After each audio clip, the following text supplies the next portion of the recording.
Good morning students. बच्चों, आज हम बात करेंगे कक्षा 9 में कार्य व्यवस्था के सिद्धांत। मतलब कार्य व्यवस्था के सिद्धांत कौन कौन से हैं। ग्रह की कार्य व्यवस्था पूर्ण रूप से सफल हो, इसके लिए गृहिणी को ग्रह व्यवस्था के सिद्धांतों का पालन करना चाहिए। मतलब घर की जो व्यवस्था है वो पूर्ण रूप से सही ढंग से पूरी हो सके, इसके लिए हमें ग्रह व्यवस्था के सिद्धांतों का पालन करना चाहिए। जो सिद्धांत निम्न है। पहला तो है योजना बनाना। इसके लिए निम्न बातों को ध्यान में रखना चाहिए। कार्यों को अन्य सदस्यों में बांटना। मतलब ये जो बातें हैं इनको ध्यान रखना। जैसे कार्य हैं, जितने भी कार्य हैं उनको अलग अलग सदस्यों में बांट देना। कार्यों का बंटवारा सदस्यों की योजना, क्षमता तथा सुविधा अनुसार करना चाहिए। मतलब जो कार्यों का बंटवारा किया गया है उनको जो व्यक्ति जिस कार्य को करने में सक्षम हो उनकी क्षमता और सुविधा के अनुसार ही करना चाहिए। फिर तीसरा है कार्यों को करने के लिए समय का निर्धारण। मतलब कार्य कौन सा कार्य कितने समय किया जाए, इन सब चीज़ों का भी निर्धारण करना चाहिए। परिवार के अन्य सदस्यों से सलाह मशविरा करके कार्य की पूर्ण योजना तैयार करना। मतलब परिवार के जितने भी सदस्य हैं उनसे सलाह मशवरा करके योजना को तैयार करना, कार्यों को कैसे पूरा किया जाए इसकी योजना बनाना। फिर है आपका दूसरा जो है सिद्धांत, वो है कार्य योजना का संचालन तथा नियंत्रण। कि किस तरह से कार्य की योजना का संचालन करने के बाद नियंत्रण रखा जाए उस पर। ये भी इसमें निम्न बातें आती हैं। पहला है तैयार की गई योजना को क्रियान्वित करना। जो योजना बनाई गई है उसे चलाना। परिवार के अन्य सदस्यों को सौंपे गए कार्यों का संचालन व नियंत्रण करना। मतलब परिवार के जो सदस्य हैं उनको सौंपे गए कार्यों को संचालन व नियंत्रित रखना।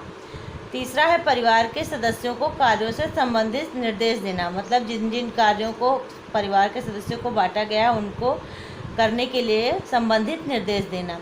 सभी कार्यों को उचित समय पर संपन्न करना। और जितने भी कार्य हैं उनको सही समय पर संपन्न करना। मतलब कि कौन सा सही कार्यों को उचित समय, मतलब कि सही समय पर उनको पूरा किया जाए।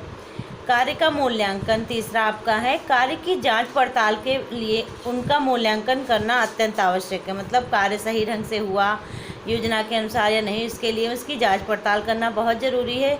इससे यह ज्ञात होता है कि कार्य ठीक प्रकार से संपन्न हो रहा है या नहीं। जब जांच पड़ताल की जाती तो इससे पता चलता है कि कार्य सही ढंग से हो रहा है या फिर नहीं, कार्य समय पर हो रहा है, कार्य से क्या उपलब्धि हो रही है आदि चीज़ें जो हैं वो मूल्यांकन से सामने आती हैं। मूल्यांकन करने के 4 उद्देश्य होते हैं। सबसे पहला कार्यों से प्राप्त परिणामों या उपलब्धियों की जांच पड़ताल करना। मतलब कार्य जो किए गए उनसे प्राप्त कौन कौन से परिणाम और उपलब्धियां हैं उनकी जांच पड़ताल। दूसरा है भविष्य की योजना के लिए आधार, भविष्य की योजना का आधार बनाना। तीसरा है निर्धारित योजना में कमी होने पर उनमें सुधार के सुझाव। अगर किसी तरह की त्रुटि या कमी आती है तो उन पर सुझाव देना। नए नए सुझाव ढूंढना और मूल्यांकन करने के बाद नए नए सुझावों को ढूंढना और उसमें शामिल करना नई योजना में। फिर है कार्यकुशलता। कार्यकुशलता जो है आपका गृह कार्यों में यह अत्यंत आवश्यक है। मतलब घर के कार्यों को करने में कार्यकुशलता बहुत अत्यंत आवश्यक माना गया है कि जो भी कार्य किया जाए उसे पूर्ण कुशलता से ही किया जाए। यदि कार्य समय पर संपन्न नहीं होगा तो कार्य प्रणाली दोषपूर्ण कहलाएगी। अगर जो कार्य आपको दिया गया है उस कार्य को अगर समय पर नहीं किया जाए तो हमारी जो कार्य प्रणाली है वो दोषपूर्ण कहलाएगी। जैसे एक उदाहरण के लिए ही हम लोग देख लेते हैं कि उदाहरण के लिए यदि आपने किसी मित्र को रात्रि के भोजन पर आमंत्रित किया है और उसके आने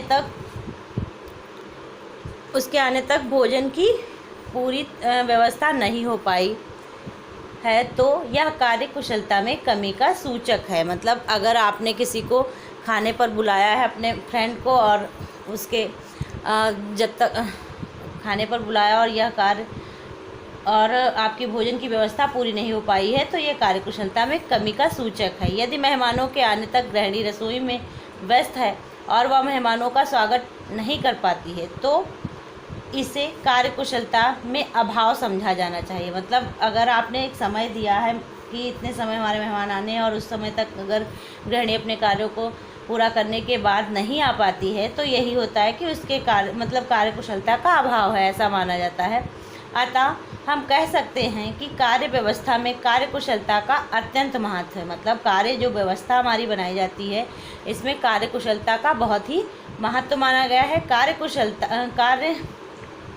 कुशलतापूर्वक किया गया कार्य हमें संतोष देता है, हर्ष प्रदान करता है तथा सभी लोग कार्य की प्रशंसा करते हैं। अगर आपने कुशलतापूर्वक कार्य किया है तो इससे आत्मसंतोष भी बढ़ता है और हर्ष प्रदान करता है हमें ये कार्य, कुशलतापूर्वक किया गया कार्य, तथा सभी लोग कार्य की प्रशंसा भी करते हैं। तो नेक्स्ट वीडियो ये हुआ बच्चों आपका कार्य व्यवस्था के सिद्धांत।